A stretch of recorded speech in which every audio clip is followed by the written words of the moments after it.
Good afternoon 10th Hindi medium के student. आज हम सामाजिक विज्ञान इतिहास में पार्ट 2 भारत में राष्ट्रवाद का आगे का भाग पढ़ेंगे। इसके पहले हम असहयोग आंदोलन के बारे में हमने पढ़ा था। सत्याग्रह किस प्रकार से गांधी जी ने सत्याग्रह की शुरुआत की थी और अपने अलग अलग आंदोलन से अंग्रेज़ों को मजबूर कर दिया था देश को आज़ाद कराने के लिए।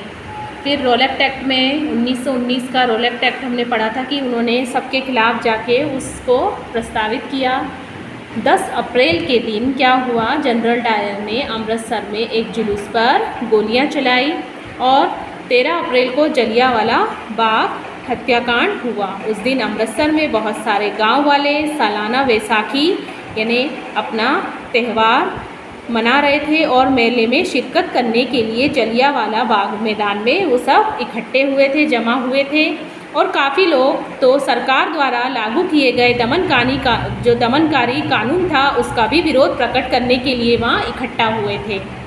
यह मैदान चारों तरफ से बंद था, आने जाने के लिए सिर्फ एक ही रास्ता था यहाँ पर, वो भी बहुत ही सकरा सा। शहर से बाहर होने के कारण वहाँ जुटे लोगों को यह पता ही नहीं था कि इलाके में मार्शल लॉ लागू किया जा चुका है और जनरल डायर हथियारबंद सैनिकों के साथ वहां पहुंचा। जाते ही उसने मैदान से बाहर निकलने के सारे रास्तों को बंद कर दिया। इसके बाद उसके सिपाहियों ने भीड़ पर अंधाधुंध गोलियां चला दी, सैकड़ों लोग मारे गए। बाद में उसने बताया कि वह सत्याग्रहियों के जहन में दहशत और विस्मय का भाव पैदा करना चाहता था। वो चाहता था कि इस प्रकार से अगर मैं करता हूँ तो जो आंदोलन शुरू हो रहा है वो वहीं की वहीं समाप्त हो जाएगा। उसने एक दहशत का माहौल खड़ा कर दिया था। ये एक नैतिक प्रभाव उत्पन्न करना चाहता था, ऐसा उसने कहा था। जैसे जैसे जलियांवाला बाग की खबर फैली, उत्तर भारत के बहुत सारे शहरों में लोग सड़कों पर उतरने लगे, हड़तालें होने लगी, लोग पुलिस से मोर्चा लेने लगे और सरकारी इमारतों पर हमला करने लगे। सरकार ने इन कार्रवाइयों को निर्ममता से कुचलने का रास्ता भी अपनाया। सरकार लोगों को अपमानित करती, उनको आतंकित करना चाहती थी, उन पर जुल्म करती थी, अत्याचार करती थी, उन्हें दबाती थी और सत्याग्रहियों को ज़मीन पर नाक रगड़ने के लिए भी मजबूर कर देती थी। कई बार तो उनको सड़क पर घिसट कर चलने के लिए कहा जाता था और सारे साहिबों को सलाम मारने को मजबूर किया जाता था। इतना अधिक उन पर अत्याचार अंग्रेज़ों ने शुरू कर दिया था, उनका दमन करना शुरू कर दिया था। यहाँ तक कि लोगों को कोड़े मारे गए, गाँव गुजरांवाला और पंजाब पर बम बरसाए गए। हिंसा फैलते देख महात्मा गांधी ने फिर क्या किया, उस आंदोलन को वापस ले लिया। भले ही रॉलेट सत्याग्रह यानी रॉलेट एक्ट एक बहुत बड़ा आंदोलन था, लेकिन अभी भी वह मुख्य रूप से शहरों और कस्बों तक ही सीमित था। महात्मा गांधी पूरे भारत में और भी ज़्यादा जनाधार वाला आंदोलन खड़ा करना चाहते थे, लेकिन उनका मानना था कि हिंदू मुसलमानों को एक दूसरे के नज़दीक लाए बिना ऐसा कोई आंदोलन नहीं चलाया जा सकता। एकता होना बहुत ही ज़रूरी है। उन्हें लगता था कि खिलाफत का मुद्दा उठाकर वे दोनों समुदायों को नज़दीक ला सकते हैं। पहले विश्व युद्ध में ऑटोमन तुर्की की हार हो चुकी थी। इस आशय की अफवाह फैली हुई थी। इस्लामिक विश्व के आध्यात्मिक नेता खलीफा ऑटोमन सम्राट पर एक बहुत सख्त शांति संधि थोपी जाएगी और खलीफा की तात्कालिक शक्तियों की रक्षा करने के लिए 1919 मार्च में मुंबई में एक खिलाफत समिति का भी गठन किया गया और इसमें मोहम्मद अली और शौकत अली बंधुओं के साथ साथ कई युवा मुस्लिम नेताओं ने इस मुद्दे पर संयुक्त जन कार्रवाई भी संभावना तलाशने के लिए क्या किया, महात्मा गांधी के साथ उन्होंने इस विषय पर चर्चा भी शुरू कर दी। सितंबर 1920 में कांग्रेस के कलकत्ता अधिवेशन में महात्मा गांधी ने भी दूसरे नेताओं को इस बात पर राजी कर लिया कि खिलाफत आंदोलन के समर्थन और स्वराज के लिए एक असहयोग आंदोलन शुरू किया जाना चाहिए। अब असहयोग ही क्यों, ऐसा क्यों, इसके बारे में हम पढ़ेंगे। तो अपनी प्रसिद्ध पुस्तक हिंद स्वराज 1909 में महात्मा गांधी ने कहा था कि भारत में ब्रिटिश शासन भारतीयों के सहयोग से ही स्थापित हुआ था और यह शासन इसी सहयोग के कारण चल पा रहा है।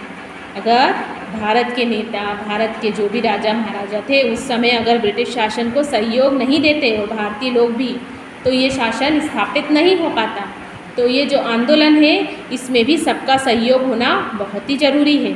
अगर भारत के लोग अपना सहयोग वापस ले ले तो साल भर के भीतर ब्रिटिश शासन ढह जाएगा। अगर वो सब ब्रिटिश शासन का साथ छोड़ दें, अपना सहयोग वापस ले ले, तो एक पल में ही ये जो शासन व्यवस्था है, ब्रिटिश शासन व्यवस्था है, पूरी तरह से खत्म हो जाएगी। इसका शासन ढह जाएगा और स्वराज की स्थापना हो जाएगी। ऐसा किसने कहा? महात्मा गांधी ने।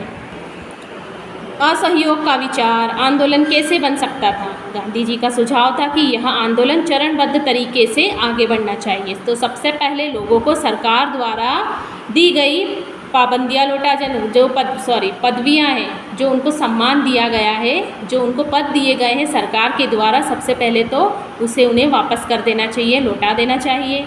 उसमें क्या आता है? सरकारी नौकरियां, सेना, पुलिस, अदालतें, विधायी परिषदों, स्कूलों, विदेशी वस्तुओं का बहिष्कार, ये सब क्या करना चाहिए? भारतीयों को ऐसा कदम उठाना चाहिए।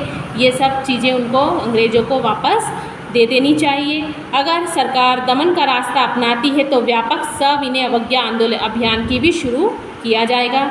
और 1920 की गर्मियों में गांधी जी और शौकत अली आंदोलन के समर्थन जुटाते हुए देश भर में यात्राएं करते रहे। जगह जगह इन्होंने जाके इस आंदोलन के बारे में लोगों को समझाया।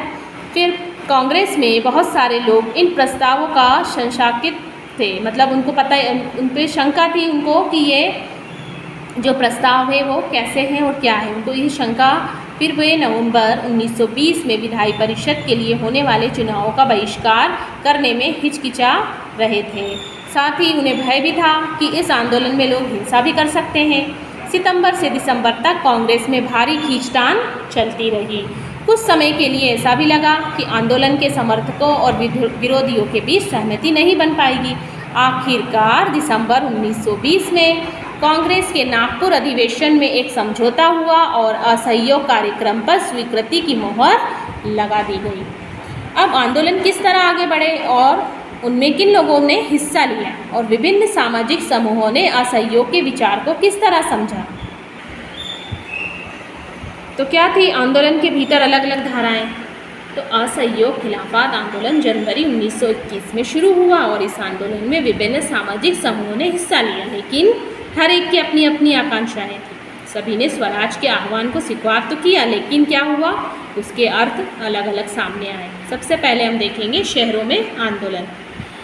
आंदोलन की शुरुआती समय में शहरी मध्य वर्ग की हिस्सेदारी के साथ हुई, मतलब शुरुआती किससे हुई? मध्यम वर्ग के। हजारों विद्यार्थियों ने स्कूल कॉलेज छोड़ दिए, हेडमास्टरों शिक्षकों ने इस्तीफे सौंप दिए, वकीलों ने मुकदमे लड़ना बंद कर दिए। मद्रास के अलावा ज़्यादातर प्रांतों में परिषद चुनाव का बहिष्कार किया गया। मद्रास में गैर ब्राह्मणों द्वारा बनाई गई जस्टिस पार्टी का भी मानना था कि काउंसिल में प्रवेश के जरिए उन्हें भी अधिकार मिल सकता है। तो उन्होंने क्या किया, जो सामान्य रूप से केवल ब्राह्मणों को मिल पाते थे, तो इसलिए इस पार्टी ने चुनाव का बहिष्कार ही नहीं किया। आर्थिक मोर्चे पर असहयोग का असर और ज़्यादा नाटकीय रहा और विदेशी सामानों का बहिष्कार किया गया। शराब की दुकानों की पिकेटिंग की गई, विदेशी कपड़ों की होली जलाई गई। 1921 से 22 के बीच विदेशी कपड़ों का आयात आधा रह गया था। उसकी कीमत 102 करोड़ से घटकर कितनी हो गई? 57 करोड़ ही रह गई। अब बहुत सारे स्थानों पर व्यापारियों ने विदेशी चीज़ों का व्यापार करने या विदेशी व्यापार में पैसा लगाने से इनकार कर दिया और जब बहिष्कार आंदोलन फैला और लोग आयातित कपड़े को छोड़कर केवल भारतीय कपड़े पहनने लगे, तो भारतीय कपड़ा मिलों और हथकरघों का उत्पादन भी साथ साथ बढ़ने लगा। यहाँ तक आपको इस पाठ को पढ़ना है। अब हम आगे पढ़ेंगे ग्रामीण इलाकों में विद्रोह किस प्रकार हुआ।